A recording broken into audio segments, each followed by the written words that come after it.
yang berhak melaporkan ke pihak kepolisian apakah harus mempunyai hubungan keperdataan dengan orang yang terkena dengan tindak pidana tersebut. Kalau dalam ketentuan undang-undang yang melapor itu adalah merupakan hak, melakukan laporan itu merupakan hak bagi masyarakat. Dan mereka yang melihat, mengetahui atau mengetahui ada terjadinya maka yang sudah terjadi itu merupakan hak masyarakat untuk menyampaikan laporan kepada pihak yang berwenang. Jadi siapa saja asal mereka mengetahui, melihat, dan juga akan ada terjadi dan sudah terjadi. Kira-kira demikian untuk. Jadi tidak perlu ada hubungan keperdataan, siapa saja boleh membuat laporan. Tidak perlu. Semua masyarakat. Yang kedua, kita tahu bersama bahwa undang-undang memberikan kewenangan kepada penyidik dalam hal ini Polri untuk melakukan rangkaian penyidikan terhadap dugaan peristiwa pidana yang terjadi, yang tentunya melewati tahapan proses mulai dari penyelidikan, laporan polisi dibuat, kemudian penyelidikan dan seterusnya sampai dengan ada tahap di mana ada tahapan penetapan tersangka. Pertanyaan kami adalah kapan seseorang dapat ditetapkan sebagai tersangka dan kapan perintah penetapan itu boleh dilakukan. Terima kasih. Apabila dalam suatu proses ini untuk menetapkan seseorang sebagai tersangka, tentu tidak ada contohnya sebagaimana kita disebutkan dari misalnya ketentuan pasal 1 yang menyatakan tersangka itu siapa. Tersangka itu adalah karena perbuatannya atau keadaannya berdasarkan minimum atau setidaknya 2 alat bukti sebagaimana dimaksud pasal 184 bahwa dia bisa diduga sebagai pelaku. Jadi syarat untuk menentukan tersangka itu yang minimum harus dimiliki oleh minimum 2 alat bukti sebagaimana dimaksud alat bukti yang pasal 184 kuhp. Dengan adanya itu maka di situ bisa dikeluarkan tersangka. Dan kalau kapan mau ditangkap, penangkapan itu kan pemeriksaan dan itu hanya bisa dilakukan kepada tersangka. Tersangka itu tadi kembali lagi minimum harus mendukung 2 alat yang dimaksud pasal 184. Demikian saya. Iya. Kuhap tidak secara eksplisit menentukan apa saja bukti permulaan yang cukup atau 2 alat yang cukup yang diterangkan tadi. Namun kemudian MK dalam putusan 21/2012 menyatakan inkonstitusional bersyarat terhadap rasa bukti permulaan itu dan bukti yang cukup dalam pasal 114, pasal 17 maupun pasal 21 KUHP. Sepanjang dimaknai 2 alat bukti sesuai dengan pasal 181 KUHP. Pertanyaannya adalah 2 alat bukti secara formil telah dinilai oleh penyidik mencukupi sebagaimana ketentuan yang ada. Apakah dalam proses penetapan tersangka selanjutnya bisa dinilai sebagai suatu perbuatan penyidik yang tidak sesuai dengan ketentuan yang ada? Ya, sebagaimana tadi disebutkan bahwa syarat untuk menentukan tersangka itu tadi harus minimum 2 alat bukti sebagai maksud satu perbuatan sesuai dengan keputusan MK yang disampaikan. Itu artinya menjadi kewenangan dari penyidik kapan suatu bukti sudah terpenuhi sehingga bisa ditetapkan sebagai tersangka. Ya minimum bukti suatu formal yang wajib dijelaskan. Kalau tanpa ada minimum alat bukti dan kedua bukti sini pun harus relevan juga. Tidak boleh hanya dalam arti kuantitas ada 2 tapi kualitasnya tidak mendukung. Itu tidak baik juga. Dalam arti ini adalah harus memiliki 2 alat bukti, harus juga dimaknai bahwa bukti itu harus relevan dengan sangkaan yang disangkakan. Demikian. Ya.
itu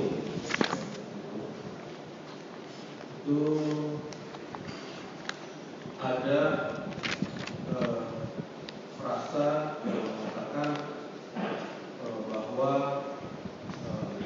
tersangka, seorang tersangka ditetapkan sebagai tersangka minimal 2 alat bukti dan berita pemeriksaan calon tersangka. Mohon jelaskan apa yang dimaksud dengan calon tersangka. Ya, kalau dalam kuhap itu tidak ada istilah calon tersangka. Ada tersangka. Jadi kalau disebut nanti calon tersangka itu sudah melakukan sesuatu yang salah dalam soal pemeriksaan penyidikan. Karena itu tidak boleh ada istilah calon tersangka dalam proses penyidikan. Dan dalam kuhap itu tidak ada apa itu calon tersangka. Dan bagaimana kriterianya dari tersangka itu ya jelas juga. Kalau tersangka jelas ada kriteria minimum oleh bukti yang sah sesuai yang ditentukan dalam pasal itu. Namun untuk menentukan calon tersangka itu kriteria apa? Tidak ada sama sekali. Betul memang tidak dikenal dalam kuhap. Demikian mungkin bisa jelaskan. Terima kasih atas penjelasannya. Selanjutnya mohon ada pertanyaan lagi, mohon penjelasan dari ahli tindak pidana apa ya, yang penetapan tersangkanya dimungkinkan tanpa kehadiran calon tersangka. Ya, jadi tadi dijelaskan bahwa calon tersangka itu tidak ada. Tapi apa tindak pidana yang dimungkinkan ya dilakukan tanpa kehadiran calon tersangka? Jadi bisa langsung melakukan penangkapan, tidak perlu pemeriksaan klarifikasi. Ya, kalau ditanya apa, berapa tindak pidana apa yang memungkinkan, ya harus memeriksa calon tersangka dulu. Ya, karena itu Saya sendiri belum menemukan ya bagaimana suatu tindak pidana semua tindak pidana sana pada prinsipnya semua tindak pidana. Apabila sudah didukung oleh bukti, boleh langsung dinyatakan sebagai tersangka. Jadi tidak ada suatu pemeriksaan atau prosedural yang mengatur untuk menjadi tersangka harus diperiksa calon tersangka. Tidak pidana yang bagaimana itu yang harus ada calon tersangka? Saya tidak mengerti kalau yang tidak pidana bagaimana yang dimaksud seperti itu. Demikian mungkin yang saya sudah.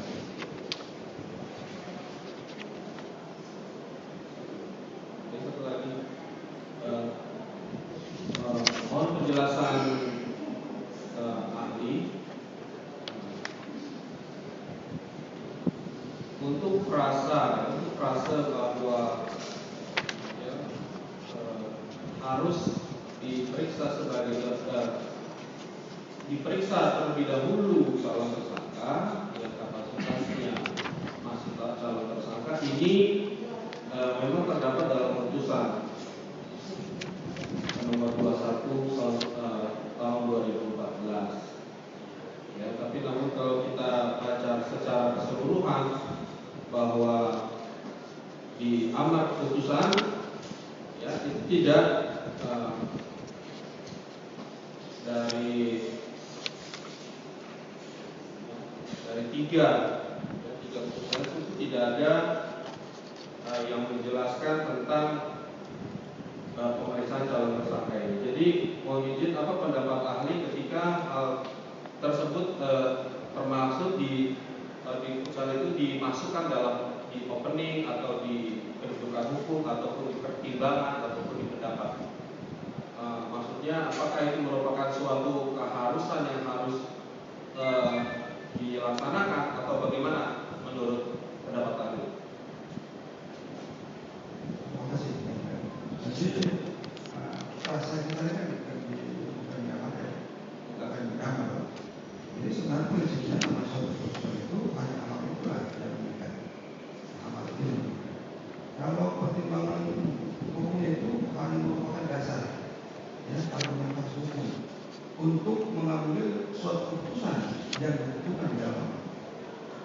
yaitu antara amar dengan pertimbangan itu harus sinkron, harus saling mendukung.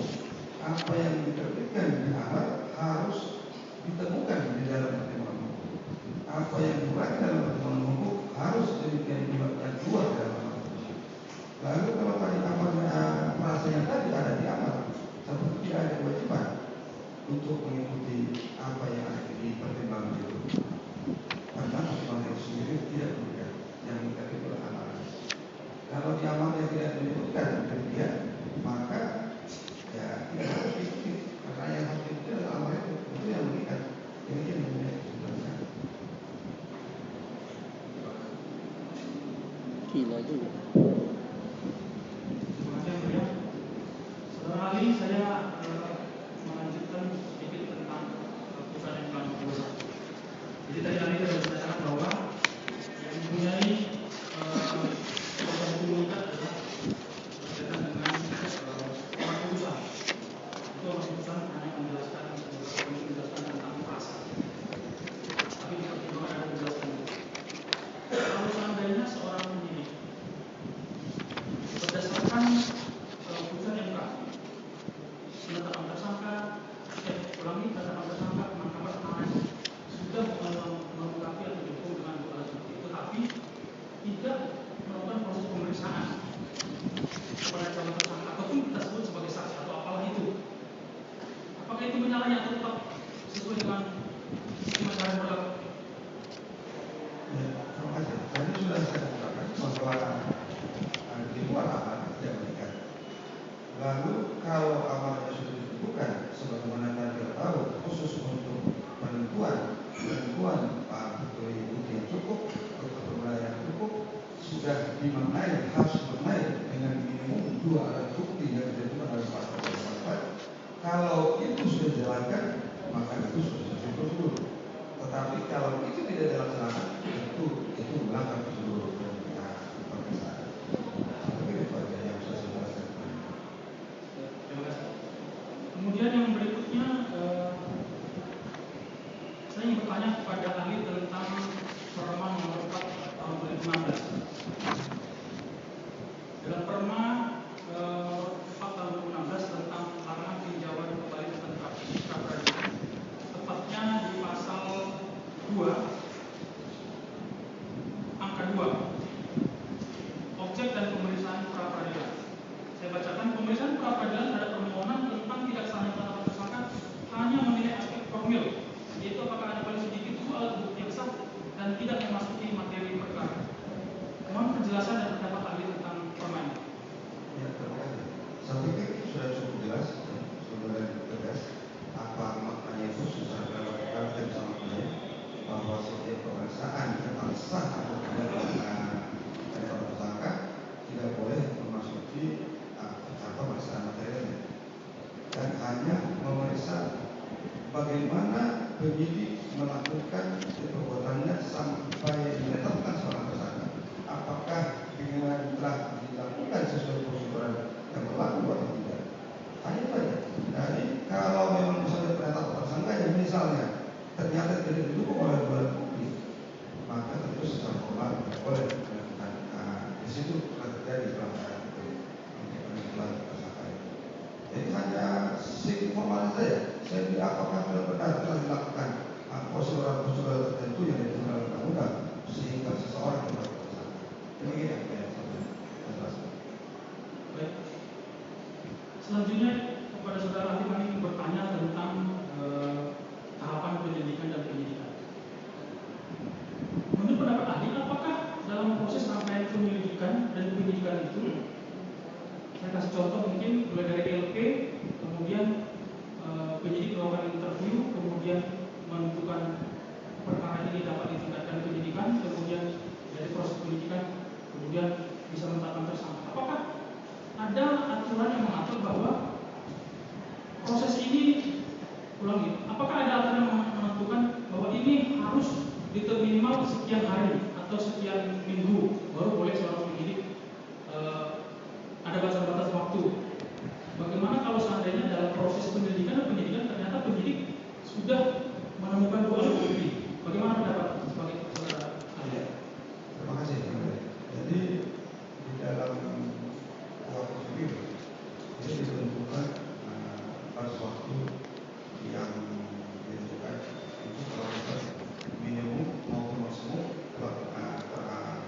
pelaksanaan pendidikan dan sampai selesai tidak dibuka.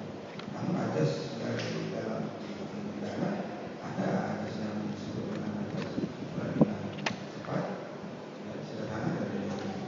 Jadi artinya makin cepat pemeriksaan suatu perkara yang lebih baik. Jadi tidak ada batasnya. Mungkin ada batas-batas waktu yang ditentukan. Mungkin itu hanya dalam hal alasan yang sebenarnya tidak ada dalam pendidikan. Itu misalnya dalam suatu tahap pendidikan biasanya ditentukan diberi target waktu tertentu bahwa maksimum dan tidak ada yang diberi waktu minimum waktu pemeriksaan maksimum. Misalnya untuk pendidikan ini diberikan kira-kira target berapa lama. Baru nanti pendidikannya dengan melihat situasi tentunya dengan melihat kondisi dan melihat substansi dan perkara itu ditentukan waktunya maksimum dan berapa lama. Namun dalam konkurs sendiri tidak ada yang mengatur harus berapa hari, harus berapa minggu, apalagi minimum dan maksimum. Dan hanya tergantung pada istilah dari yang tadi sangat ada yaitu cepat, sederhana dan ringan. Kemudian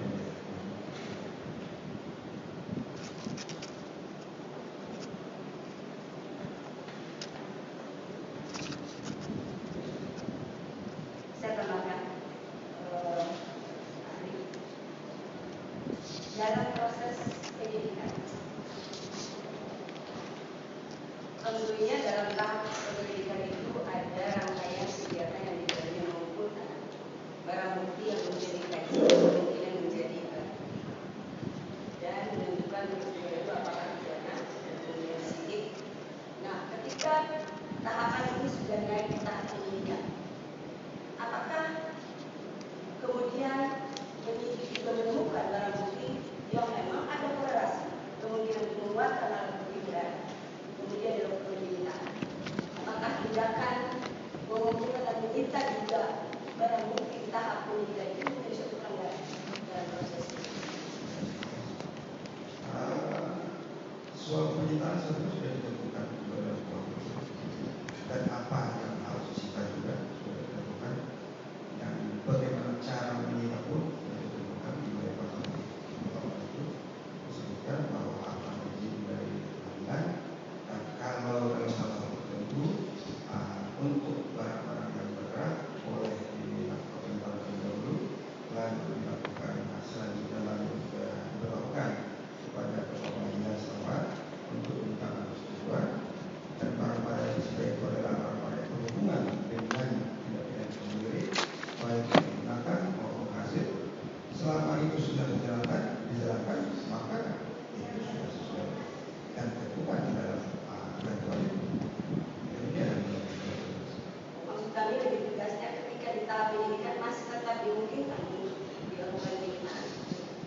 Ya, di dalam namanya penyidikan itu kan untuk tidak hanya masih terus mencari barang bukti yang dengan barang bukti itu membuat terang suatu perkara pidana dan menentukan siapa pelaku. Sementara kalau di penyelidikan kan masih mencari suatu barang bukti yang memang itu bahwa peristiwa ini adalah merupakan peristiwa pidana. Jadi tidak berhenti di penyelidikan barang bukti sampai di penyelidikan itu masih dibuktikan mencari sehingga orang suatu perkara pidana dan menunjuk siapa yang menjadi pelaku. Demikian. Satu lagi nanti dalam laporan polisi formatnya itu antara lain menerangkan tentang uraian peristiwa dugaan peristiwa pidana yang dilaporkan dan kemudian dikaitkan dengan kemungkinan atau dugaan pasal yang dilanggar. Itu di dalam laporan polisi. Kemudian proses oleh penyidik dalam proses penyidikan dengan fakta yang ada, kemudian penyidik menilai bahwa ada pasal yang perlu ditambah terkait dengan perbuatan yang dilaporkan dan fakta hukum yang diperoleh selama proses penyidikan.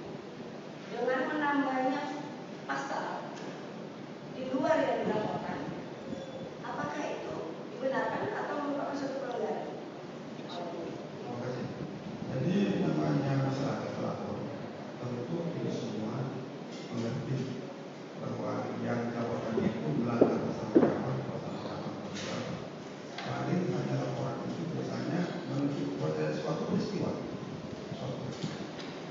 yang mengerti semua nantinya adalah si penyelidik maupun penyelidik sendiri. Setelah menggali banyak fakta-fakta, lalu dengan fakta-fakta yang digali, ternyata misalnya selain pasal-pasal yang dilaporkan oleh si pelaku tadi, ada pasal lain yang bisa dianggap kena atau dianggap sesuai dengan perbuatan itu, maka itu adalah merupakan kewenangan dari penyelidik sendiri. Demikian. Terima kasih Mulia. Satu lagi, saudara Ali, saya sedikit saja masuk ke tentang jadi perkara yang kami tangani ini adalah dengan pasal 14 ayat 1 ayat 2 pasal 15. Dan kami merupakan menyiarkan berita atau kebetulan bohong dengan sengaja menimbulkan kebenaran berat di dalam rakyat. Kemudian ayat 2-nya yang dapat menimbulkan kebenaran di dalam rakyat. Yang ketiga adalah menyampaikan berita yang berlebihan. Kemudian pasal 28 ayat 2 tentang ujaran kebencian berdasarkan suku, agama, ras. Kemudian pasal 207 berkaitan dengan barang bukti yang kami sudah dari pelapor. Pelapor itu menyerahkan barang bukti berupa CD. CD itu ada isinya video rekaman YouTube, kemudian ada isinya link berita. Kemudian ditranskrip atau diterjemahkan. Kemudian penyidik sudah melakukan pemeriksaan terhadap ahli. Penyidik dalam hal ini memeriksa ahli bahasa terkait dengan konten atau kalimat-kalimat yang didapat dalam barang bukti itu. Kemudian berkaitan dengan konten itu juga kita sudah melakukan pemeriksaan ahli sosiologi itu.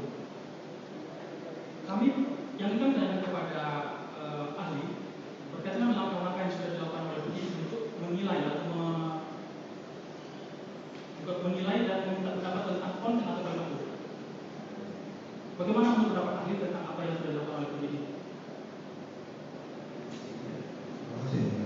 Jadi kalau soal bagaimana apa dasar yang langkah-langkah yang dilakukan oleh penyidik untuk membuat terang suatu perkara, tentu selama tidak dilanggar dan selama tidak dilarang dalam ketentuan itu, tentu itu sangat-sangat baik sekali.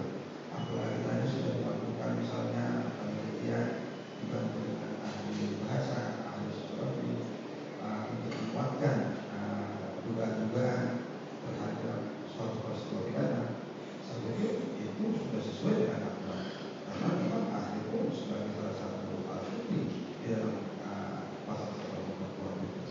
Sehingga saya pikir tidak ada yang tidak sesuai dengan aturan kalau melakukan hal seperti itu. Demikian.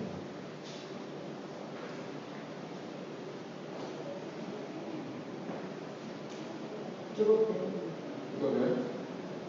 Jadi teman, sekarang mohon bahasanya ada pertanyaan besar ahli, silakan. Ya, atas izin yang mulia, kami akan mengajukan beberapa, banyak sih yang perlu kami gali lagi dari ahli. Kamu mau tanya dulu tesisnya apa waktu ngambil dokter? Waktu ngambil dokter, tesisnya apa judulnya?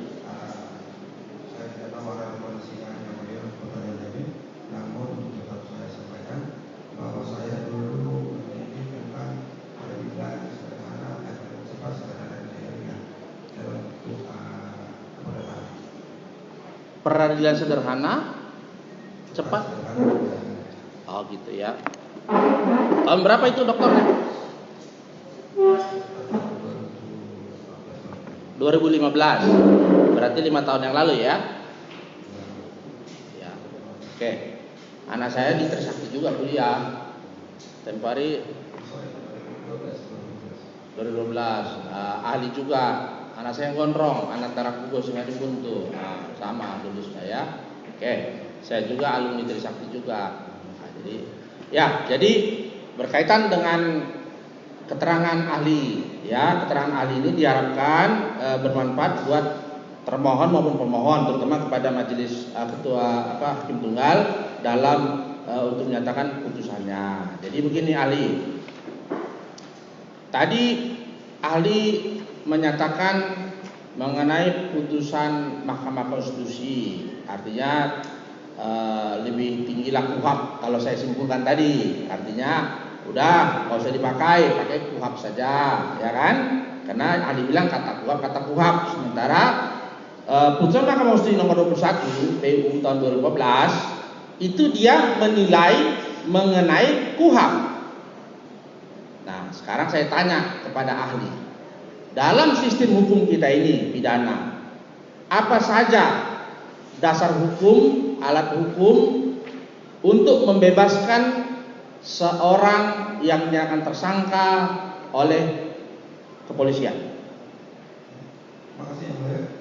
Jadi tadi saya tidak mengatakan bahwa kalau ada putusan MK lalu di putusan KUHP atau di KUHP, lalu kalau ada MK bertentangan langsung dilihat bahwa saja. Sampai itu saya tidak mengatakan demikian dan tidak ada sama sekali mengatakan demikian. Jadi supaya jangan menunjukkan yang sesuai dengan apa yang disampaikan. Jadi kalau ditanya tadi soal putusan MK, saya katakan tadi putusan MK itu adalah masalah amannya dan perundangannya.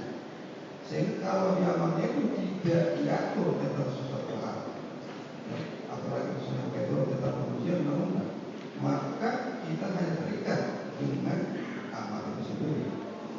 Kita tidak terikat dengan pertimbangan. Karena pertimbangan itu hanya merupakan argumen itu saja, ya, argumentasi itu saja untuk kenapa putusan itu mengambil amal seperti yang dijanjikan dalam hal ini. Jadi jangan salah mengerti, memahami sampai itu. Lalu kalau ditanya tadi kapan, salah mengerti tadi, kapan suatu penyidikan yang mengatakan supaya tersangka itu lepas dari hukum atau dibebaskan, kalau salah mengerti tadi begitu. Kalau suatu pemeriksaan ya tidak ditemukan cukup bukti, maka ada. Kalau dalam pemeriksaan ditemukan suatu peristiwa tapi bukan merupakan pidana atau bisa juga karena hukum, maka dalam hal demikian harus dibebaskan. Yang saya tanya dalam peristiwa seorang jadi tersangka oleh kepolisian, penyidik, hukum apa yang bisa melepaskan dia dalam pra peradilan? Itu yang saya tanya tadi. Kalau ditanya hukum apa yang bisa melepaskan dia, saya pikir tidak ada hukum yang bisa melepaskan seperti itu. Ya. Jadi keadaan-keadaan itulah yang membuat seseorang tersangka bisa dilepaskan atau dibebaskan. Oke, saya potong aja. Apakah KUHP bisa melepaskan seorang tersangka? Putusan Mahkamah Konstitusi bisa melepaskan seorang tersangka kalau diterapkan? Kalau dikatakan hukum yang melepaskan tidak, ya, tapi diatur di dalam hukum itu bagaimana tata cara, kapan seseorang akan dilepaskan oleh penyidik. Tadi sudah saya katakan dalam keadaan tertentu, kalau misalnya tadi tidak ada buktinya, bukan proses pidana, dan hukum maka harus dilepaskan. Kalau ditanya apakah hukumnya dari putusan MK itu hanya melengkapi apa yang sudah diatur dalam undang-undang, dalam hukum, melengkapi apa yang tidak jelas, melengkapi apa yang kurang, mempertegas apa yang tidak tegas, sehingga bukan putusan MK itu menjadi semuanya bukan hukumnya, tetapi tetap kepada undang-undang itu dari pegangan. Jadi yang saya tanya bukan SP3, yang saya tanya pra peradilan. Tolong dicermati, hukum apa yang bisa dipergunakan untuk seorang tersangka bisa lepas dalam pra peradilan? Saya sudah katakan tidak ada hukum yang mengatakan seperti itu. Oke, berarti sudah cukup. Kalau berarti ahli nggak connect dengan pertanyaan saya. Oke, sekarang saya bacakan putusan nomor 21. Ya, sebelum ada PU ini, seorang jadi tersangka tidak bisa mengajukan pra peradilan untuk melepaskan diri jadi tersangka. Sebelum itu ada memang sapin, tapi berbeda ya. Jadi belum ada. Setelah ada 21 PU ini, makanya siapa jadi tersangka bisa mengajukan karena belum adanya 2 alat bukti yang cukup dan belum diperiksanya calon tersangka. Nah, itu ahli paham itu, tahu itu, pernah dengar itu? Pertanyaannya apa? Kalau saya pertanyaannya apa?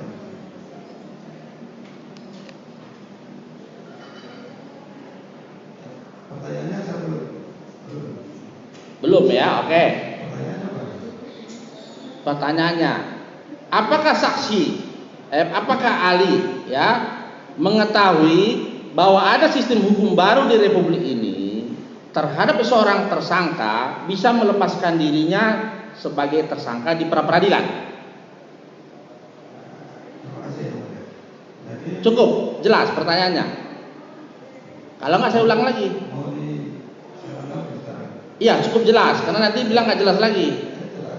Oke, jawab.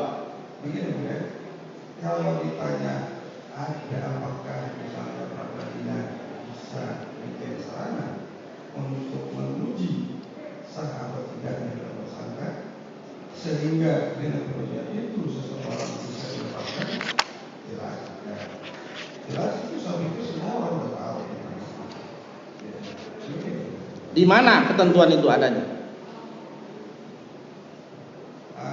Sebagaimana sudah saudara katakan tadi, saudara pemohon tadi katakan bahwa itu sudah diuji melalui putusan Mahkamah Konstitusi.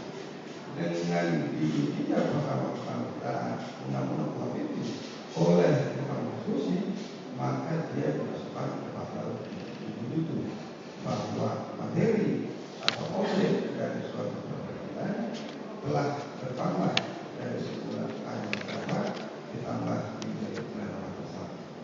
Demikian. Nomor berapa? Nomor apanya? Nomor putusan Mahkamah Konstitusinya? Soal putusan Mahkamah Konstitusi mungkin saya tidak mau menghafalkan dulu putusan dan saya tidak tahu. Oke, saya bacakan nomor 21 PUU garis datar Lab 12 Romawi tahun 2014. Itu ya. Ya, itu nomornya supaya nyambung, kalau nggak nyambung nanti nih ya. Jadi oke. Bahwa putusan Mahkamah Konstitusi ini sudah masuk kepada lembaran berita negara. Sudah daftarkan, artinya sudah menjadi hukum bagi kami terutama advokat. Saya rasa di kampus juga sama kan? Nah, jadi di sini tadi ada amar-amarnya. Apakah ahli mengingat amar-amarnya? Secara keseluruhan tentu secara detail tahu bahwa amar putusan itu terutama merubah frasa-frasa tentang bukti hukum, permulaan, Oke ya. Ya. Oke. pemeriksaan perkara peradilan. Oke. Jadi ahli memahami bahwa di sini kaitan mengenai adanya ketentuan apa itu namanya bukti permulaan dan seterusnya ya. Nah, dikatakan di amar ini mudah-mudahan sama dengan yang ahli ingat. Di sini dikatakan nomor 12 praksa bukti permulaan, bukti permulaan yang cukup dan bukti yang cukup sebagaimana ditentukan pasal 1 angka 14, pasal 17 dan pasal 21 ayat 1 Undang-Undang Nomor 8 tahun 1991 tentang hukum acara pidana, Lembaga Negara Indonesia dan seterusnya, tidak mempunyai kekuatan hukum mengikat sepanjang tidak dimenai bahwa bukti permulaan, bukti permulaan yang cukup dan bukti yang cukup adalah minimal 2 alat bukti yang termuat dalam pasal 184 Undang-Undang 8 1981 tahun tentang hukum acara pidana. Jadi minimal 2 alat bukti ya untuk menjadi tersangka. Tapi di dalam pertimbangannya, kalau ahli belum pernah jadi hakim MK, sudah pernah? Belum ya. Jadi belum pernah. Jadi ini pertimbangannya. Kalau belum ya tidak bisa mengomentari kan begitu. Kalau pernah lain. Bahwa di sini dikatakan dalam ini, oleh karena itu, halaman 98, oleh karena itu dengan berdasarkan pertimbangan tersebut di atas, menurut mahkamah agar memenuhi asas kepastian hukum yang adil sebagaimana ditentukan dalam pasal 28D ayat 1 Undang-Undang Dasar 1945 serta memenuhi asas lex serta dan asas lex stricta dalam hukum pidana, maka frasa bukti permulaan cukup dan bukti yang cukup sebagaimana ditentukan dalam pasal 1 angka 14, pasal 17 dan pasal 21 ayat 1 KUHP harus ditafsirkan sekurang-kurangnya dua alat bukti yang termuat dalam pasal 184 KUHP dan disertai dengan pemeriksaan calon tersangkanya, kecuali terhadap tindak pidana yang penetapan tersangkanya dimungkinkan dilakukan tanpa kehadiran in absentia. Saya mau tanya ahli, ya, bahwa sudah pernah dengar mengenai ini, bahwa ada calon tersangka di dalam pertimbangan mahkamah tadi. Kalau ditanya apakah sudah pernah mendengar, sudah saya mendengar. Sudah ya. Sudah membaca belum? Sudah ya, oke. Jadi kan kita tidak perlu lagi, saya nggak perlu lagi memperdebatkan masalah calon tersangkanya. Kapan seseorang dikatakan menjadi tersangka? Itu pertanyaannya, tolong dijawab. Sebenarnya yang mulia tadi sudah saya jelaskan dulu, apa seorang tersangka, harus setelah memiliki minimum 2 alat bukti, sebagaimana ditentukan pasal 184. Seperti saya sebagian. Dengan demikian, ahli berseberangan dengan pertimbangan mahkamah, karena mahkamah menyatakan di sini dengan pemeriksaan calon tersangkanya. Bagaimana? Nah, saya bilang, apakah berseberangan atau berseberangan? Mungkin saya tidak mungkin. Oke.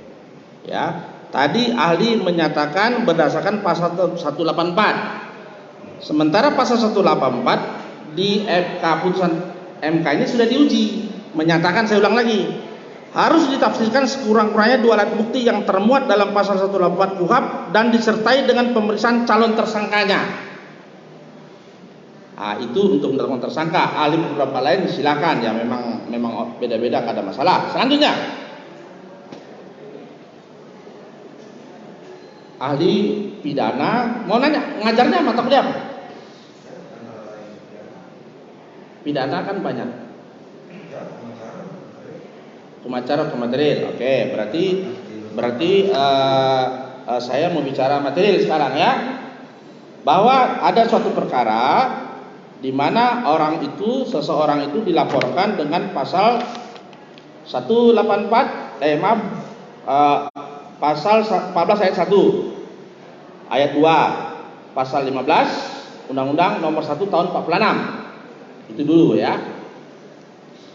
Apakah alat bukti untuk kedua tiga pasal ini itu sama dalam menentukan seorang menjadi tersangka? Sesuai dengan kalau soal kuantitas, ya, tetap terikat dengan pasal 184 tadi. Ya, semua bukti dari situ tetap itu menjadi alat bukti. Dan soal tadi katakan minimum bukti itu berlaku umum untuk semua perkara, kecuali dibuka secara khusus yang lain. Kalau dibilang apakah bukti untuk pemenang perkara 114 ayat 1, 14 ayat 2, pasal 15, apakah bisa dipakai bukti yang sama? Ya, itu saja, bisa saja. Ya. Adalah sangkaan bersifat alternatif. Oke, ahli menyatakan bisa dipergunakan, ya. Nah, ditambah lagi pasalnya, pasal yang dilaporkan adalah pasal pasal 28 ayat 2 tentang ITE dan pasal 207 KUHP. Apakah masih sama alat buktinya? Terima kasih. Karena itu semua tentu tentang tindakan. Jadi semua apa yang menjadi bukti dalam suatu peristiwa yang mana peristiwanya ini bisa melanggar beberapa perkara pasal-pasal dalam pidana, maka bukti-bukti itu juga yang dipakai tentunya. Tidak bukti bisa dilain. Oke. Sekarang tadi katanya kan material paham. Pasal 14 isinya. Ingat? Apa perlu saya bacakan? Saya pikir supaya yang lain mendengar, supaya apa yang saya jelaskan tidak lain, silakan baca. Oke. Pasal 14 ayat 1, barang siapa dengan menyiarkan berita atau pemberitahuan bohong dengan sengaja menerbitkan keonaran di kalangan rakyat, dihukum dengan hukuman penjara setinggi-tingginya 10 tahun. Ayat 2, barang siapa menyiarkan suatu berita atau mengeluarkan pemberitahuan yang dapat menerbitkan keonaran di kalangan rakyat, sedangkan ia patut dapat menyangka bahwa berita atau pemberitahuan itu adalah bohong, dihukum dengan penjara setinggi-tingginya 3 tahun. Pasal 15, barang siapa menyiarkan kabar yang tidak pasti atau kabar yang berkelebihan atau yang tidak lengkap, sedangkan ia mengerti setidaknya patut dapat menduga bahwa kabar demikian akan atau mudah dapat menerbitkan keonaran di kalangan rakyat, dihukum dengan hukuman penjara setingginya 2 tahun. Setelah itu pasal 207 berbunyi, barang siapa dengan sengaja di muka umum dengan lisan atau tulisan menghina atau suatu penguasa atau badan umum yang ada di Indonesia, diancam dengan pidana penjara paling lama 1 tahun 6 bulan atau pidana denda paling banyak Rp4.500. Nah, ini ada 4 material. Apakah alat buktinya sama? Begini, jadi saya tadi sudah jelaskan dalam suatu peristiwa kadang-kadang bisa menabrak beberapa pasal sekaligus. Apakah buktinya sama? Tentu itu juga begini. Karena yang disebut di dalam peristiwa itu sendiri. Bisakah itu terjadi demikian? Tidak bisa. Satu peristiwa bisa saja melanggar pasal tertentu yang tertentu tadi, misalnya pasal 14, bisa juga melanggar pasal 12, bisa juga melanggar. Ya, sama. Ya. Apakah yang mana yang paling tepat? Nanti mungkin hakim perkara pokok yang akan memutuskan. Oke, tadi sudah saya bacakan materinya. Di sini dikatakan dengan sengaja menerbitkan keonaran di kalangan rakyat. Keonaran di kalangan rakyat. Sementara di penjelasan pasal 14, keonaran adalah lebih hebat daripada kegelisahan dan menggoncangkan hati penduduk yang tidak sedikit jumlahnya. Kekacauan menurut juga keonaran, memuat juga keonaran. Ya, yang mau saya tanya kepada ahli, dalam perkara pidana seperti ini, apakah alat bukti atau barang bukti berkenaan dengan keonaran di kalangan rakyat itu harus ada atau tidak untuk menetapkan seseorang menjadi tersangka, atau pada waktu membuat laporan polisi? Itu 2 hal yang berbeda. Tolong penjelasan. Terima kasih. Jadi mungkin sebenarnya ini sudah masuk ke materinya. Namun kalau saya sih kesankan menjawab ya. Jadi kalau ditanya pasal 14 itu dengan kata-kata tadi seperti tadi yang dengan menyiapkan berita atau berita bohong dengan sengaja menerbitkan keonaran di kalangan rakyat, maka kalau dilihat rumusan itu, maka rumusan itu adalah sifatnya delik formil. Kalau dia bersifat formil, tentu yang dilarang adalah perbuatan-perbuatan yang telah disebutkan di dalam rumusan itu tanpa harus menghiraukan akibat dari perbuatan yang disebutkan dalam rumusan. Jadi kalau ditanya apakah harus ada keonaran itu, karena sebab formil maka keonaran itu tidak harus dibuktikan dari demikian. Selanjutnya ahli menyatakan seperti itu hak ahli. Kalau pasal 207 KUHP tadi sudah saya bacakan, itu apakah boleh orang lain yang melaporkan? Bukan si penguasa atau badan umum yang melakukan laporan. Terima kasih. Karena 207 itu juga merupakan umum atau biasa atau terkadang bukan tidak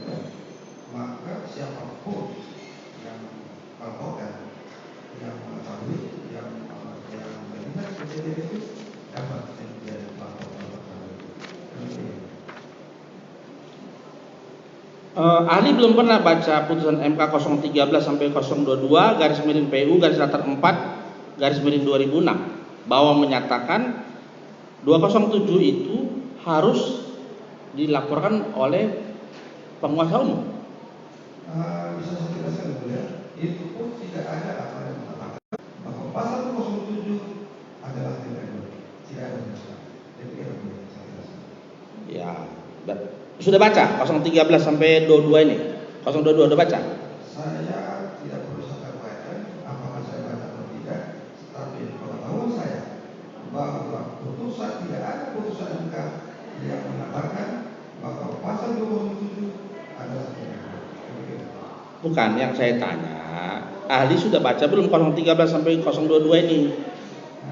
Kalau sudah, kalau belum nggak apa-apa, nggak ada masalah. Biar saya lanjut.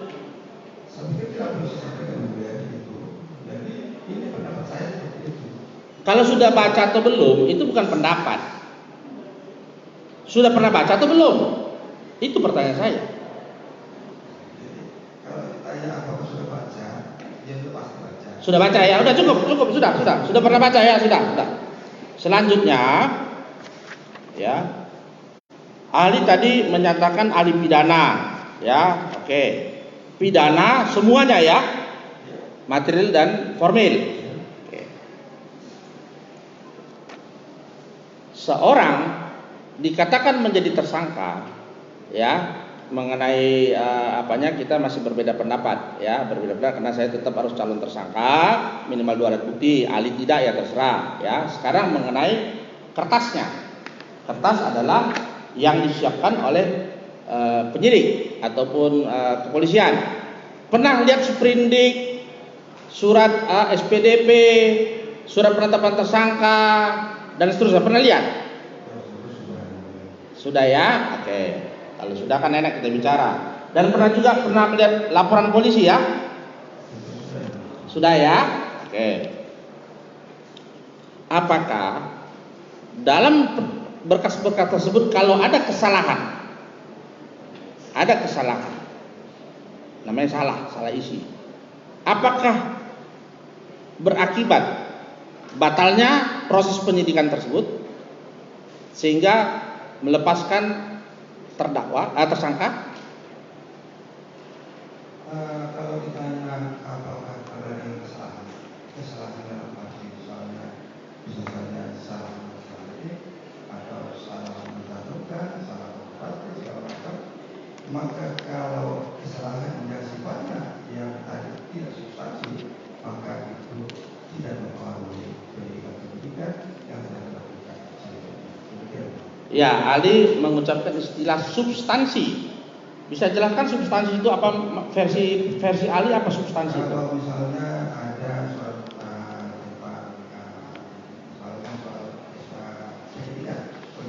pendidikan, kalau kita sudah tahu soal pendidikan itu adalah merupakan perintah kepada para anggotanya untuk melakukan pendidikan. Misalnya di situ tertulis namanya agak sedikit salah dengan yang seharusnya, maka itu tidak substansi. Tetapi substansinya adalah perintah itu adalah untuk melakukan pendidikan. Itulah substansi. Oh, itu substansi. Ya, oke. Ini saya tanya ahli. Ya namanya dosen kita perlu belajar juga kan ilmu baru nih. Jadi ada namanya berita acara penolakan, tanda tangan berita acara penahanan, nama Ruslan Alian dan seterusnya, jenis kelamin laki-laki, agama Islam, tempat tanggal lahir Medan 17 Februari 1991. Itu substansi nggak itu mengenai data tadi? Tentang berita acara. Bukan.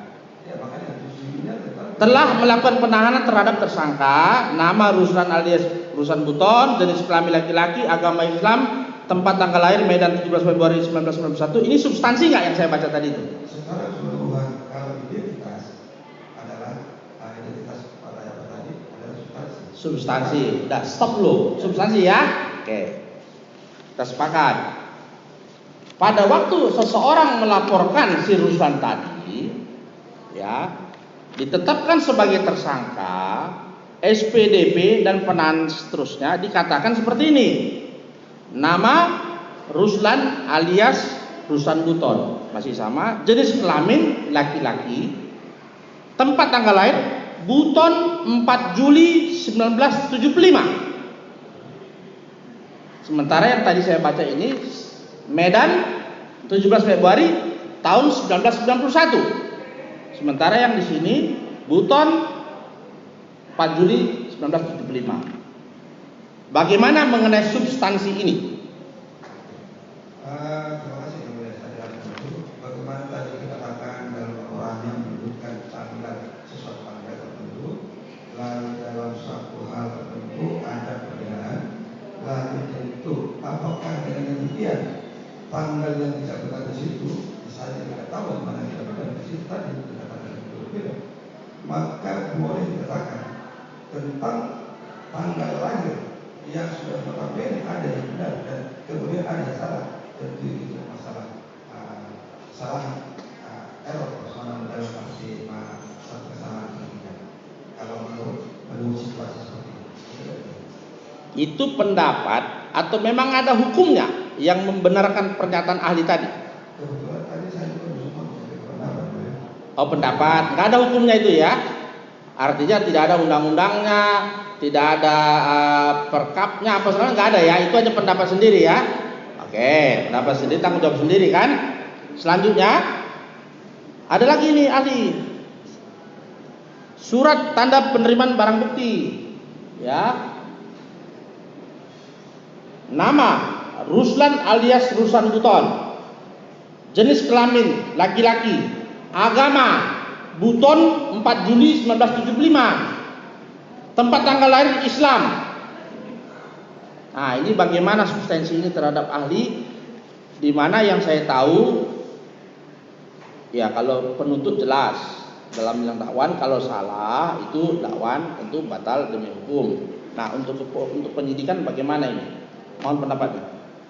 Ya, tadi sudah disampaikan selama kesalahan itu bukan substansi, maka itu bisa saja diperbaiki karena kesalahan ketika apalagi sudah jelas kesalahan itu agama itu misalnya tentu itu kesalahan dari orang yang membuat. Apakah sesuatu yang salah sudah masuk ke pengadilan masih bisa diperbaiki? Kalau ditanya soal sampai ke pengadilan, tentu pengadilan melalui jalur penuntut umum. Dan masa penuntut umum masih diberi kesempatan untuk berbagi perkaraannya kalau belum disiapkan. Ya, oke. Apakah ini termasuk juga yang bisa diuji dalam pra peradilan oleh hakim tunggal? Kalau ditanyakan tadi tentang hal yang diuji dan proses sudah jelas disebutkan apa saja yang bisa diuji. Jadi kalau ditanya soal penyebutan tanggal dan penyebutan kesalahan, dalam arti penyebutan itu bukan merupakan objek dari peradilan itu sendiri. Coba jelaskan apa bukan termasuk objek pra peradilan, maksudnya bagaimana? Tadi sudah disebutkan peradilan antara lain saksi dari penangkapan, saksi dari penuntutan, penahanan, saksi dari penghentian penyidikan, dan juga termasuk salah pidana pada tersangka. Oke, ya, itu objek ya. Nah, tadi ahli mengatakan bahwa ahlinya sebelum saya juga lupa. Bukti mereka melakukan formilnya dibuktikan dengan adanya administrasi. Ya, administrasi. Apakah administrasi dalam pikiran ahli itu administrasi yang boleh salah isinya atau administrasi yang sempurna isinya? Semua administrasi yang dimaksud itu tentu prosedur-prosedur yang harus dilakukan. Misalnya tadi saya katakan harus ada misalnya kalau menangkap orang harus ada dengan surat tugas, dengan harus ada surat penangkapan, dan kalau diberikan penangkapannya surat penangkapan diberikan kepada tersangkanya misalnya. Lalu itulah yang menjadi substansi dari pemeriksaan objek perkara. Demikian. Jadi ahli berpendapat yang penting ada kertasnya, isinya tidak peduli, tidak dipersoalkan isinya, benar apa tidak, relevan apa tidak. Saya pikir saya tidak pernah mengatakan demikian. Lah, sebentar ahli, ya begini ahli. Bahwa suatu kesalahan yang tidak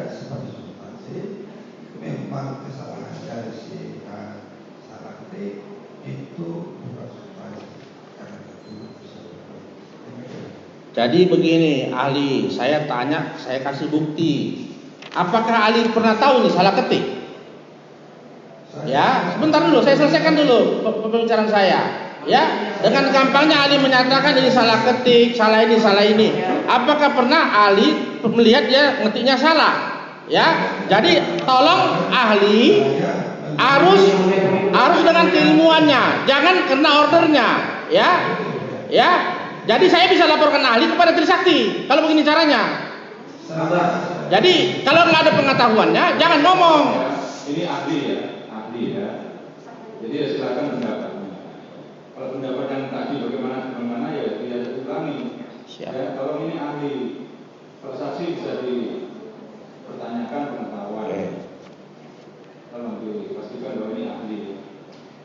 Silakan. Lanjut yang mulia. Ahli pernah dipanggil oleh penyidik untuk memberikan keterangan dalam perkara pidana Rusun Buton? Dalam perkara Rusun Buton ini? Enggak, Rusun Buton yang lain. Saya pikir ini sudah terlalu saja ya. Saya pikir saya sudah tahu. Tolong dipastikan ya, saudara kan nanya siapa yang dimaksud nama itu. Silakan dijawab. Saya kan nggak tahu yang mulia Rusun Buton, mungkin banyak ininya dia kan, maka saya nggak. Oh. Ahli ini nanya karena dia bukan saksi. Ya, kecuali saksi, dia nama Rusun tahu atau tidak, bisa dijawab tahu tidak. Tapi karena ini ahli, tolong. Ya, ahli ini, jadi tidak harus tahu. Iya, kan saya tanya, apakah ahli ini pernah diperiksa oleh penyidik untuk saksi untuk ahli di Rusun Buton? Dia tanya. Pernah diperiksa jadi ahli penyidik atas nama Rusun Buton? Pernah. Nah, ya sudah. Masih ingat tanggal waktu? Kalau tanggalnya saya lupa itu. Setelah, jadi Rusun Buton jadi tersangka itu tanggal 26 Mei 2020. Apakah ahli dipanggil untuk memberikan keterangan sebelum tanggal 26 atau setelah tanggal 26 Mei?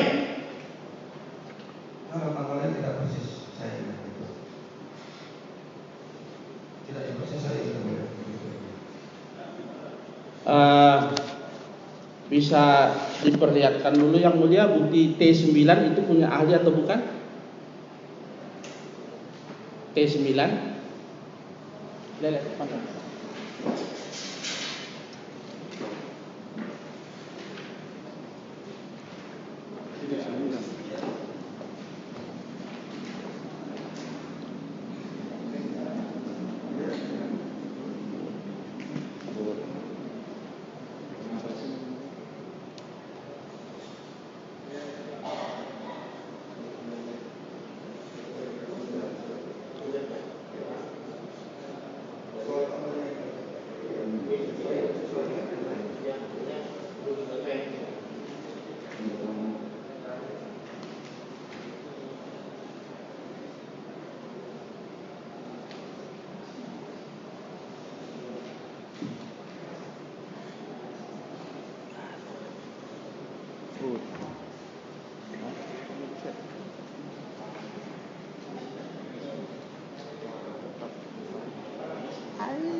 Benar Bang. Jadi 29 Mei ya. Oke. Ahli memberikan keterangan satu kali atau dua kali? Satu kali aja 29 Mei itu ya. Nah, jadi dengan itu jadi kan kaitan dengan persidangan pra peradilan. Sewaktu saksi memberikan keterangan sebagai ahli itu berkaitan dengan apa yang ahli sampaikan? Semuanya tentang isinya, tentu saya tidak ingat semua. Tapi bisa saya lihat tadi,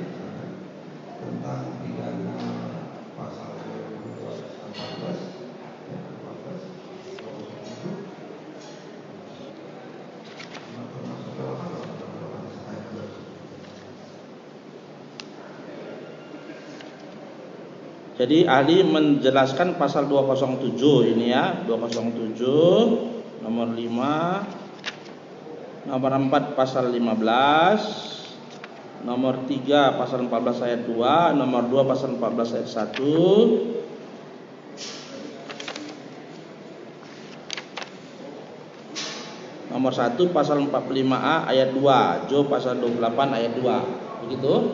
Oke. Apa alat bukti yang diperlihatkan oleh penyidik pada saat ahli memberikan keahliannya? Saat itu saya perlihatkan video dan juga ada kelas dan itu kelas ketiga, itulah yang saya lihat. Video itu lihat di TV atau di komputer atau print out saja video tadi? Di awal ya, Oh, video itu print out. dan ada rekamannya semua. Enggak, maksud saya kalau video kan kita lihat live dia kan, misalnya diputarkan seperti nonton. Bukan nonton ya. Artinya memang pertama-tama diputarkan, ya. Diputarkan videonya. Lalu ada transkripnya, dituliskan transkripnya. Oh, begitu. Jadi ahli diperlihatkan ada video. Videonya itu ya kan ada video 3 dimensi, artinya atau 5 dimensi orang bergerak hidup, atau memang gambar saja videonya. Ya, seperti biasa aja, seperti film gambar itu. Film, gambar hidup. Bergerak dia. Ya, bicara. Orangnya berbicara, ruslannya. Kelihatan ngomongnya, mulutnya ngomong bicara gitu. Oh, jadi misalnya kayak gini lah ngomong gitu ya, bergerak-gerak dia gitu ya. Bukan foto diam. Seperti itu. Coba saya mau konfirmasi aja sebelum lebih dalam keahliannya yang kami harapkan bisa memberikan pemahaman pada peserta pra peradilan.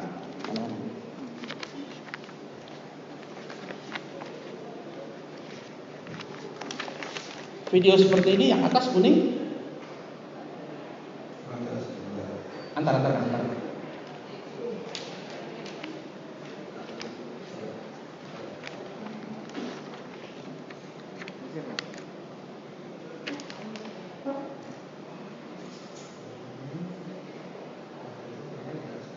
Tidak seperti itu tuh ya. Udah oke, ambil lagi kalau bukan. Tidak seperti itu, sudah, enggak apa-apa. Sudah tarik. Ya, jadi tidak seperti itu ya.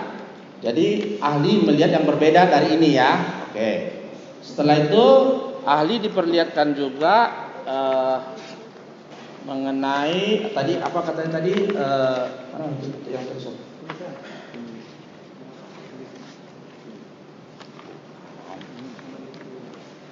Sebentar ahli ya.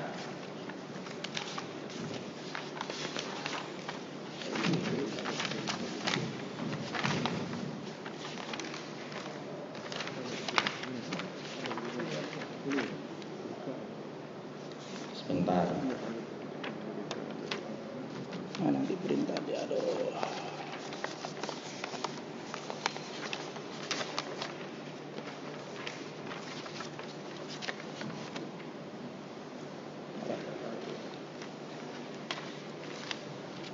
Ya udah, apa-apa. Jadi ada tulisan juga ya. Jadi ada video hidup, tapi bukan seperti ini ya. Setelah itu lihat tulisan. Apakah ahli mendengarkan apa yang diucapkan dengan tulisan itu sama? Ya, secara prinsip karena semua apa yang ditulis di seperti versi utama keterangan ya, namanya seperti itulah yang ditulis. Oke, ini nggak usah saya buka.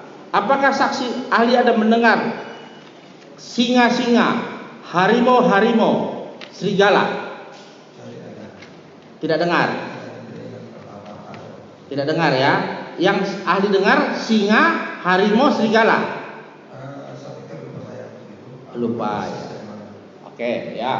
Selanjutnya berdasarkan yang ahli lihat tadi berarti ada dua barang bukti berarti yang diperlihatkan. Apa ada yang lain lagi? Oh, sudah ada keterangan saksi sebelumnya. Oh, itu diberikan juga kepada ahli ya. Ingat saksinya siapa aja?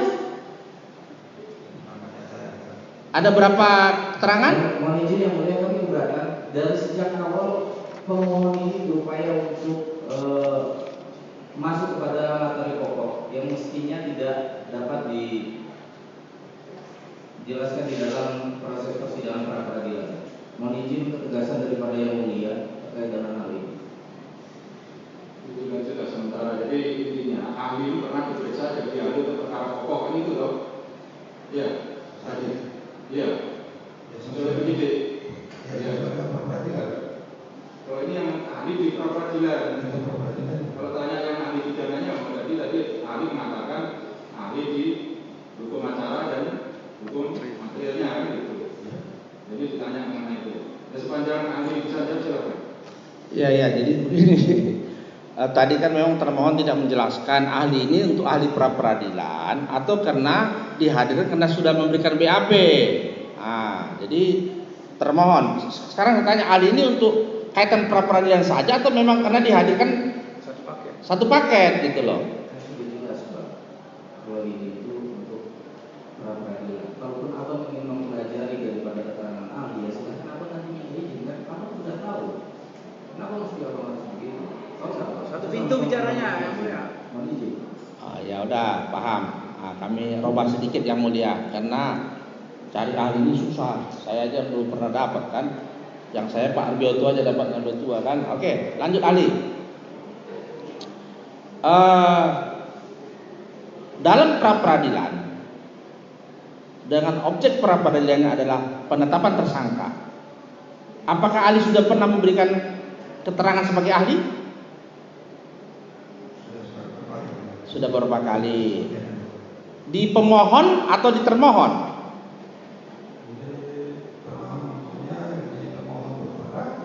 Oh, kiri kanan sudah pernah ya. Oke.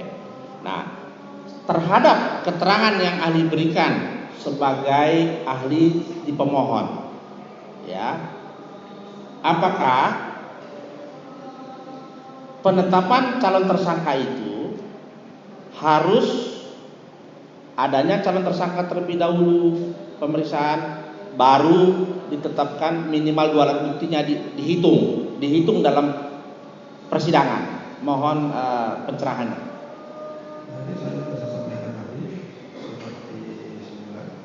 Kalau ditanya apa yang saya sampaikan untuk sebagai pemohon, tentu saya tidak ingat. Kalau ditanya soal calon tersangka, dari dulu sampai sekarang saya terrefleksi tidak pernah ada tersangka. Ya, pernah ahli mengikuti perkara penetapan tersangka Pak Budi Gunawan, Komjen Budi Gunawan? Pernah. Beliau itu diajukan ke pra peradilan dan objek penetapan tersangka atau objek yang lain? Mohon izin yang mulia, kami keberatan dengan pertanyaan daripada pemohon di sini yang sudah menyebutkan nama. Tidak etis. Kiranya bisa diilustrasikan dengan hal yang lain. Jadi ini ahli untuk memberikan pendapatnya mengenai apa gitu ya. Kalau menyebut kan sudah ada putusannya, kan sudah surat bukti juga. Ya. Silakan ahli keberatan tidak ditanya seperti itu. Ya, kalau menilai putusannya sudah lalu,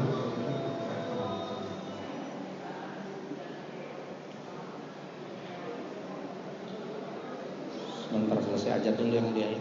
Selesai ajar dulu yang dia.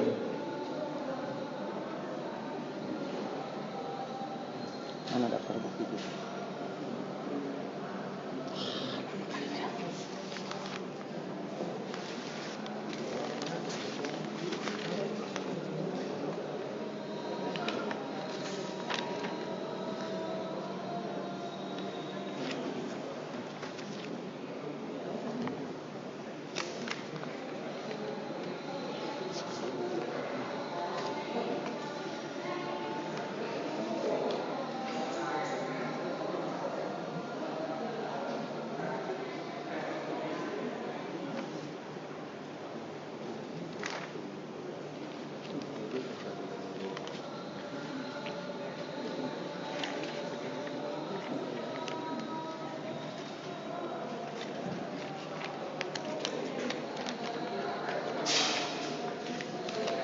yang mana?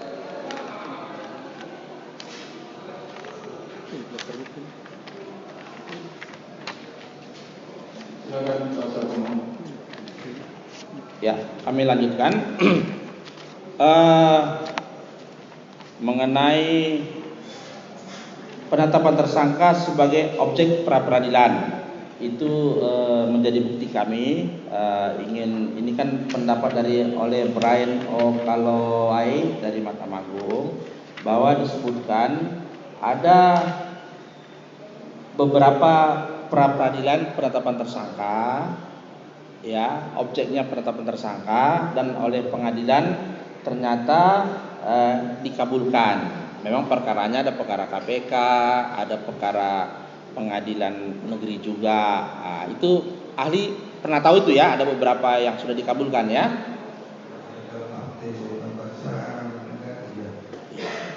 Apakah ahli pernah mendalaminya? Arti kata apa sebabnya pra peradilan itu dikabulkan oleh hakim tunggal?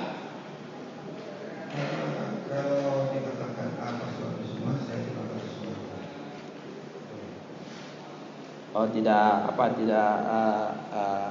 mendalami ya. Oke, selanjutnya ini yang tadi mengenai ringkasan putusan dari 013-022, di mana dinyatakan di sini adalah untuk pasal 207 itu harus diajukan oleh badan umum atau pejabat umum. Nah, di sini ada. Nah, sekali lagi saya tanya kepada ahli. Terhadap 207, ini pemahaman saya, ahli boleh beda. Itu memang harus ada surat kuasa untuk melaporkan kalau dia pengacara, atau memang dia pejabat sendiri. Hanya saja dalam suatu perkara pidana di tempat lain itu dikenakan 207 oleh seorang advokat, tapi dia bukan dalam rangka bekerja sebagai advokat. Setelah itu dia masukkan lagi pasal 14 ayat 1, 14 ayat 2, 15 dan 45 27 ayat 2 dia masukkan. Nah, dengan ketentuan bahwa kalau pasal 207 harus ada surat kuasa, sementara yang lain ahli bilang siapa aja boleh membuat laporan. Dengan tidak adanya surat kuasa, tidak dapat dibuktikan dalam suatu persidangan pra peradilan oleh termohon bahwa si Polan itu membuat laporan di polisi sampai yang terlapor itu menjadi tersangka tanpa pernah bisa menunjukkan surat kuasa dari badan umum atau pejabat umum tadi. Apakah bisa di dalam pra peradilan itu termasuk yang dikontrol atau diperiksa oleh hakim tunggal? Itu pertanyaan saya. Nanti saya teruskan, saya sudah mengatakan. Betul pasal 207 bukan delik aduan. Tadi saya kira tidak berubah itu. Sampai kapan itu kemudian yang saya ketahui keputusan yang disebutkan oleh Pak tadi tidak pernah mengatakan alatnya tidak pernah mengatakan seperti itu. Jadi saya pikir mau diulang lagi seperti itu soal saya tidak tepat. Ya, selanjutnya tadi ahli menyatakan siapa aja boleh melaporkan tanpa perlu disebutkan kerugiannya oleh si korban. Korban kan pelapor. Apa benar? Seperti itu? Kebetulan tadi saya mau menyatakan masyarakat berhak, tapi saya tidak pernah harus begitu. Jadi saya tidak pernah begitu kerugian dari situ. Jadi kalau dikatakan siapa yang berhak, masyarakat berhak adalah berhak apabila dia mengetahui, melihat, bahkan menduga akan terjadi, maka sudah terjadi pidana, boleh diminta lapor dalam suatu perkara. Tentu kecuali dalam perkara aduan tetap harus pihak yang dirugikanlah yang mengajukan ya, dari pasal 14, 15 maupun yang lainnya tadi itu bukan delik aduan semua ya. Oh iya, delik umum biasa. delik biasa ya. Ini pendapat ahli ya. Tidak ada referensi yang menyatakan seperti itu, atau jurisprudensi ataupun apa gitu untuk pegangan kami. Iya, jadi ini tadi ini pendapat saya. Pendapat saja ya. Boleh Anda pakai pegangan itu, atau boleh juga tidak mau. Pernah buat buku, ahli pernah buat buku untuk menyatakan yang tadi. Oh, belum. Belum ada bukunya ya. Oke, itu pendapat karena hari ini saja disumpah tadi ya. Oh, iya. Oke, selanjutnya ahli dalam memberikan pendapatnya, ini pendapat ya. Saya tanya apakah ada referensi, belum kelihatan kan gitu ya. Dalam pra peradilan untuk melepaskan seorang yang ditersangkakan sementara menurut si tersangka ataupun pemohon belum cukupnya ini, kenapa sudah jadi tersangka dan seterusnya, begitu cepat prosesnya dan seterusnya. Apakah ada pendapat yang ingin ahli nyatakan, sampaikan terhadap proses seperti itu? Misalnya Rusan Buton ini dia ditangkap tanggal 22, 23 hari Sabtu, 24 lebaran pertama, 25 lebaran kedua, 26 jadi tersangka, 27 nggak tahu apa, 28 ditangkap langsung jadi ditangkap langsung 20 dibawa ke Jakarta, dan 29 tanggal 30 apa 29 ditahan ya. Nah, ahli tadi mengatakan di BAP tanggal 29, berarti hari apa itu, hari Jumat ya. Dan saya lihat jamnya ini jam mana tadi, jam 10 kalau nggak salah tadi ini ya, jam 10. Dan saya lihat di BAP-nya tadi yang mem-BAP bapak yang baju putih itu, bapak siapa namanya ini, bapak Sipayung.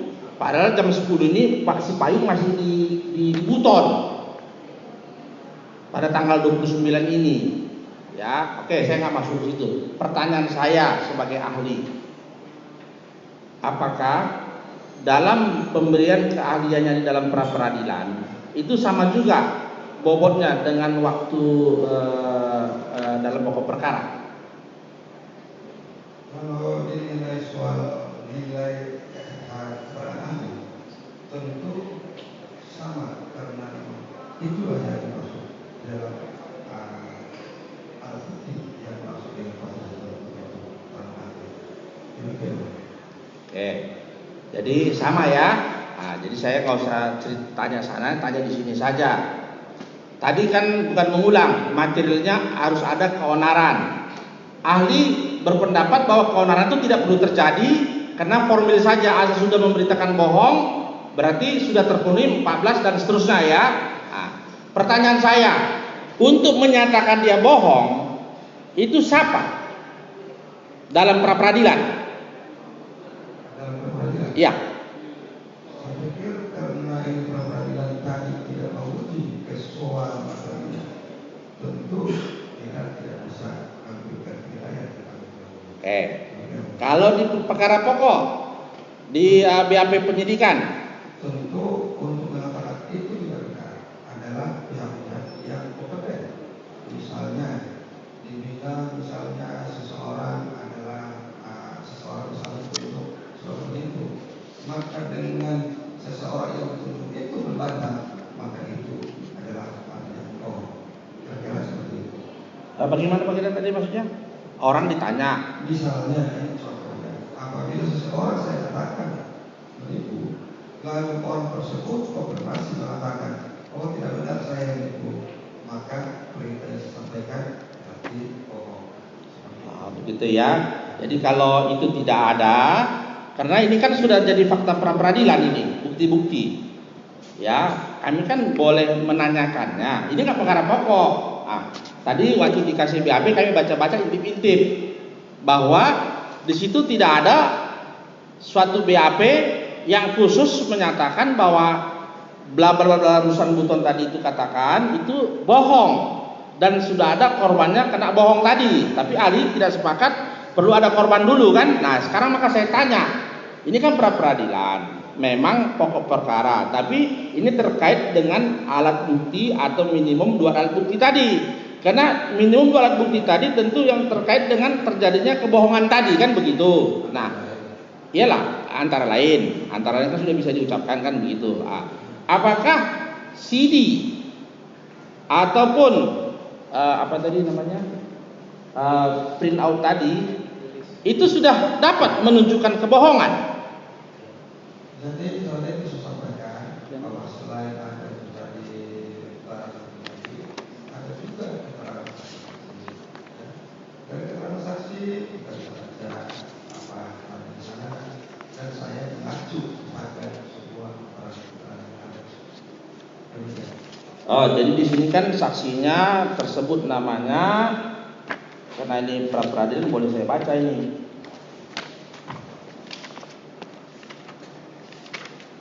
Ada Mu'anas Al-Laidid Husin Sabab, itu saksi, hanya 2 saksi. Apa ada yang lain termasuk pelapor Aulia Fahmi? Lupa ya. Dari 3 ini memang sudah menyatakan ada bohongnya itu. Ada ya, karena ini kan sudah jadi fakta di sana, boleh saya tanya kan gitu. Nah, ada ya, jadi terpenuhi unsur bohongnya gitu.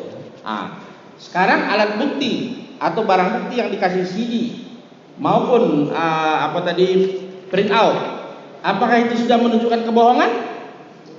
Ya, jadi ini kan adalah sumbernya, bahwa isinya informasi yang ada di dalam itu apakah bohong atau tidak. Tadi sudah saya katakan, iya, karena sudah ada keterangan saksi yang mengatakan seperti itu. Oh, jadi ini informasi. Bukan CD tadi, bukan sama ini alat buktinya. Informasi di luar ini lagi, ada lagi yang lain. Bukan saya yang bilang itu bohong, tapi keterangannya ya. Oke. Selanjutnya yang ingin kami tanyakan kepada ahli, sewaktu ahli diundang untuk persidangan memberikan keterangan di pra peradilan ini, ya, apakah ahli ada membuat tulisan yang ingin disampaikan dalam persidangan? Tidak ada ya. Jadi apa adanya sesuai dengan pertanyaan dan itu yang dijawab ya.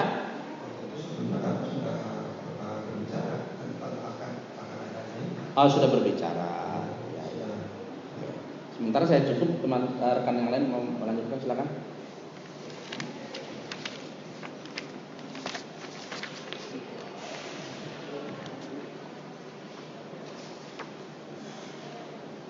Saudara ahli, dalam hal penyitaan, kalau seandainya 2 alat bukti itu disita dulu, apakah disita dulu atau penetapan dulu dari pengadilan yang keluar? Yang tadi sudah jelaskan tadi tentang perintah itu, bahwa wajib ada Yang digunakan sama dia untuk bukan ini kan. yang tidak dalam dengan hal seperti itu, maka boleh lalu nanti berkembang kepada pengadilan untuk mengkaji. Demikian. Kalau ketentuan hukumnya yang mana dulu didahulukan, saudara ahli? Tadi tetap saudara sampaikan, pengadilan harus tetap izin. Itu yang pertama. Selanjutnya adalah penuntutan. Dalam hal penetapan tersangka, saya bukan bercerita, saya bikin laporan di Mabes 2019 sampai sekarang tidak ada informasi. Ya. Apakah pada saat ingin ditetapkan sebagai tersangka itu bisa dengan di bawah 1 minggu, kecuali OTT? Mohon dijelaskan secara ketentuan hukumnya. Kalau tadi sudah saya jelaskan begitu, kalau ketentuan hukum tidak ada yang menetapkan jangka waktu untuk melakukan suatu penuntutan. Jadi itu semua tergantung keadaan dan situasi yang terjadi. Tergantung keadaan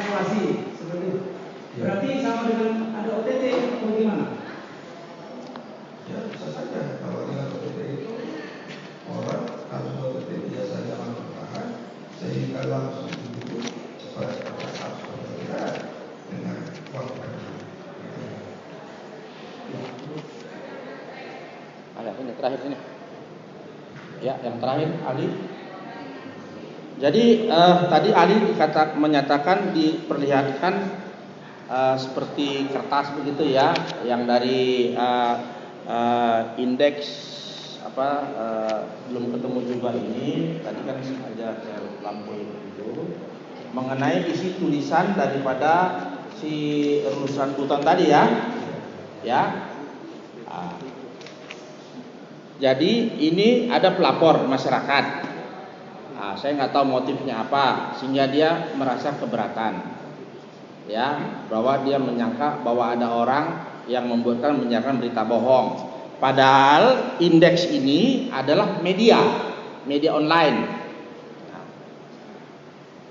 Apakah terhadap yang diberitakan oleh media online itu tidak sepatutnya ditetapkan dulu oleh Dewan Pers? Ini menyalahin etika jurnalistis sebelum ditindaklanjutin oleh kepolisian. Karena ada juga kami lihat tempo hari sewaktu Pak Sunarko rame-rame datangin Tempo, melaporkan Tempo karena pemberitaannya mengenai mawar oleh Baris Krim ditolak, suruh pergi dulu ke Dewan Pers. Nah, terhadap pidana ini di mana ahli juga sudah memberikan penjelasan. Apakah undang-undang pers tidak dikenakan dulu sebelum ditindaklanjuti menjadi pasal 14, 15 dan seterusnya? Mohon pendapatnya. Ya, makanya boleh saya jelaskan.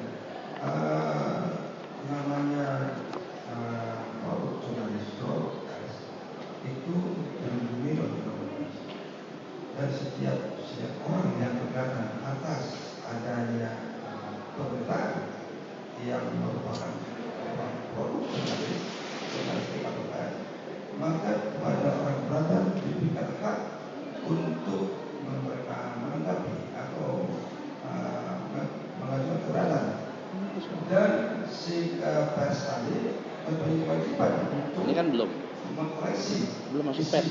Yang kalau memang itu pers, tetapi kalau memang yang beritanya itu bukan produk pers, maka tentu itu tidak berlaku. Kalau produk pers atau produk jurnalis, maka tentuan itu berlaku. Kalau bukan produk pers, maka itu tidak berlaku. Maka kalau tidak berlaku, boleh masuk proses sesuai ketentuan yang berlaku. Ya, jadi isinya tadi itu ahli menilai bukan produk pers ya.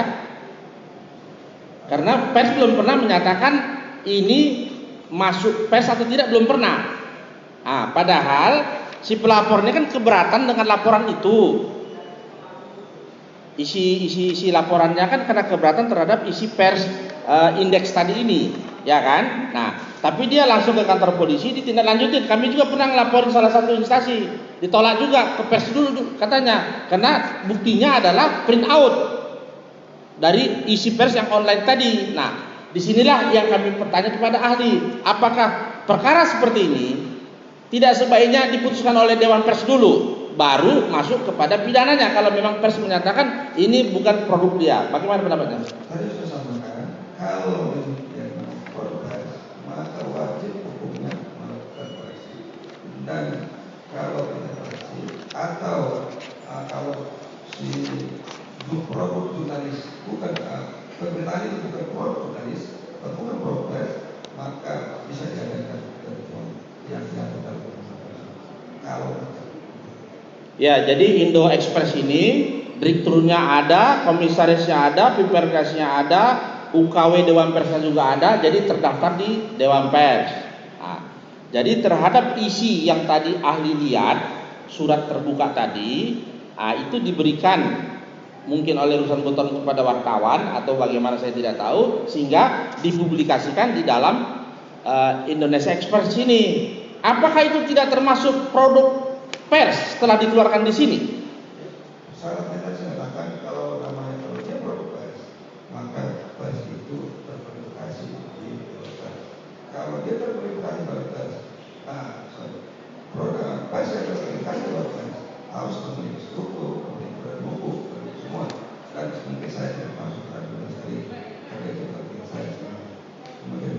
Iya, ini kan sudah saya bacakan nomor-nomornya.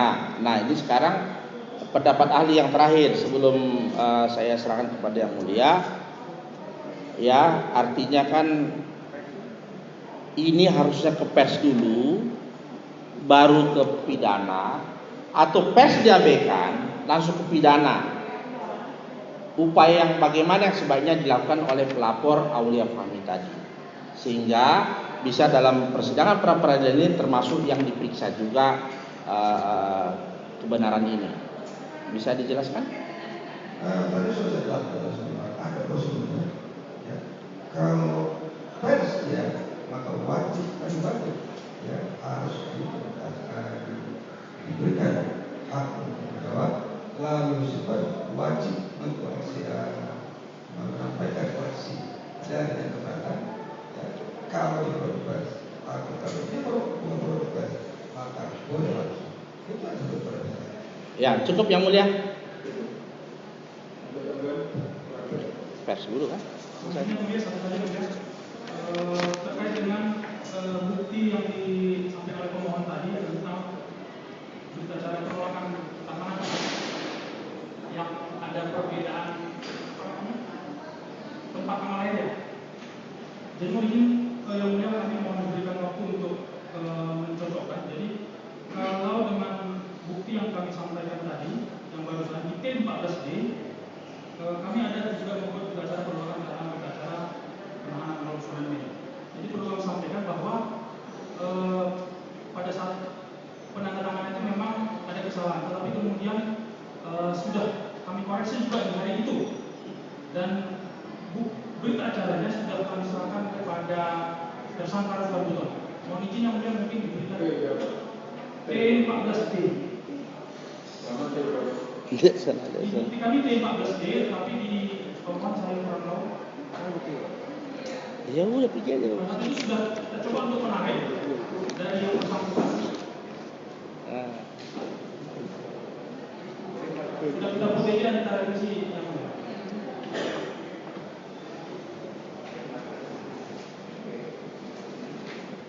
Takut. Habis itu ntar barang bukti lagi, udah diperbaiki juga belum kan gitu. Ya nggak apa-apa, biarin aja.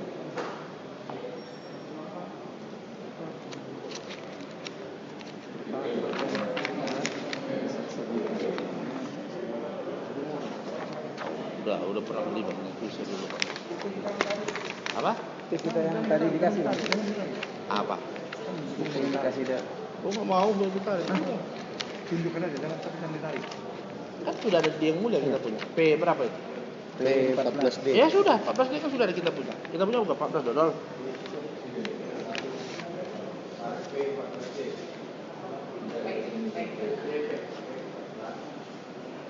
Nah, nih. Cocokan nomor dia? Ya iyalah itu kan Medan tuh. Iya. Ada 3 itu. Terus yang ini darah baju ya bilang. Gak apa-apa.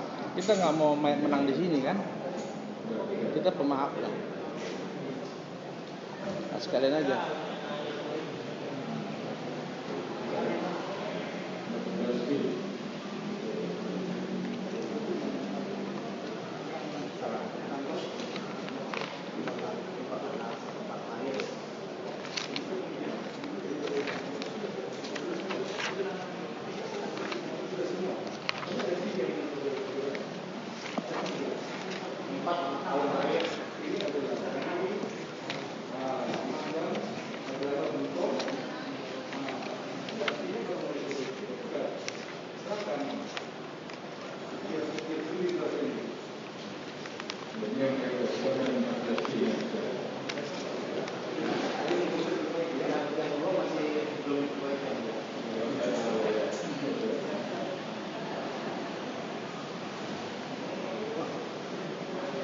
Akhirnya dia belum mau ini kan baru pemain kan tadi. Ini ada yang mau menanyakan, ahli apa pernah dengar istilah gelar perkara?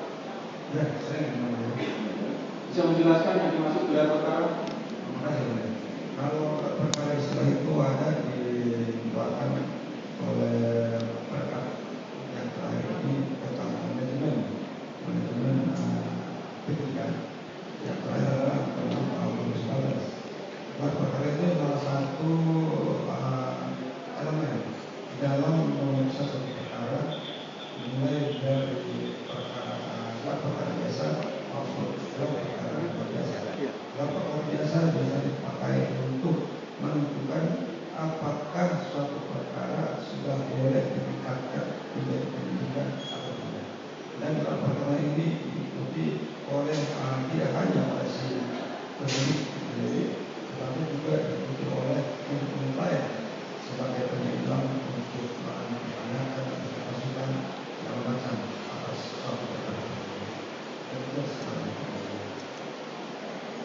perkara dilakukan oleh penyidik ya. Apakah gelar perkara sudah ada alat bukti?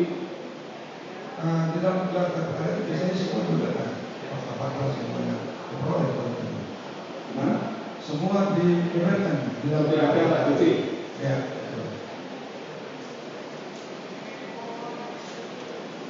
Gelar perkara yang dilakukan oleh penyidik ini fokusnya atau kepentingan apa?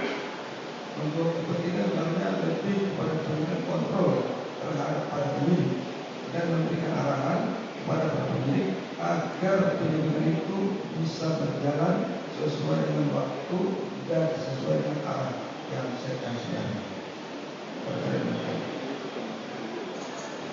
Nanti tadi menyebut peraturan Kapolri ya. Masih ingat nomor tahun? Nomor 6 tahun 2019. Nomor 6 tahun 2019. Tentang apa judulnya? Tentang penelitian penyidikan. Itu yang lama biasanya. Yang lama memang tahun penyidikan. Ya. Kalau yang nomor 6 2019 itu pengganti dari yang 2019. apa judulnya tentang? Judulnya agak beda juga. Kenapa Tapi tahu ya ada peraturan Kapolri mengenai penyidikan dan pidana tahu. Betul. Mungkin cukup ya dari kami. Cukup ya. Ya,